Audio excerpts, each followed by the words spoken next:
Hello guys, today I'll be showing you 10 circuits you need to know for beginning in Redstone. So, first off we have clocks. Redstone clocks just make a pulse that goes out at a regular pace. So now you can make this as fast or as slow as you want, depending on what you're going to use it for. This is going to be showing Redstone will power 2 pistons below it, and it will work. And this is one circuit you'll want to watch out for, is when you have a piston with a block. You'll see sometimes it will make the power stay on and you can't turn it off. So you'll want to avoid these pistons. It's called a bud power. Here is an OR gate, which means either input will make it go on. And with this is going to be an AND gate. When both inputs are on, you'll have your output on. When you have, this is going to be your NOT gate, which means whatever the opposite of this is what this is going to be. So if it's off, it's on. If it's on, it's off. Right here, you'll see it will just take the observer output of this, and it will power this once. So this is useful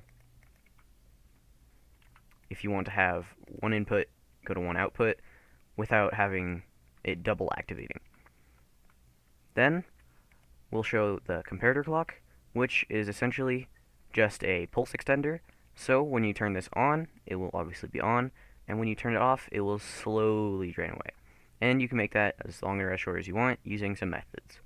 This is to show that observers will give a 1-tick pulse output, as you can see, so that is useful in some cases. Like, say you want to make a block extend and get it pushed up, that is useful in that case. This is the comparator subtract mode, which can be used to make clocks as well as other things. So, now let's show you how to build each one of these things. First off, we'll start with the simplest one, which is just going to be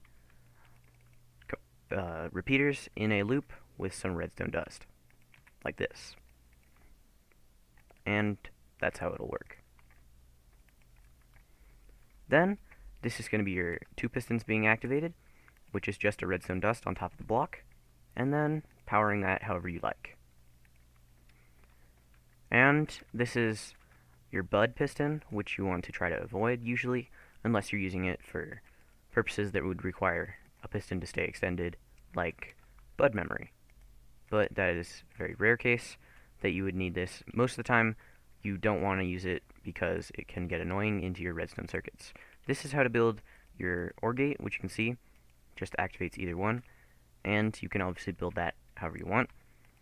Here, we'll be showing our AND gate, which is just 2 levers, and then 2 redstone torches, 3 blocks across, redstone dust, and torch, which you see when both inputs are on, the output is on.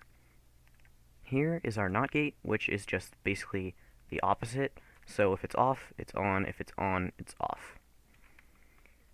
And then this is our pulse activator. This will just make life sometimes easier for piston doors especially.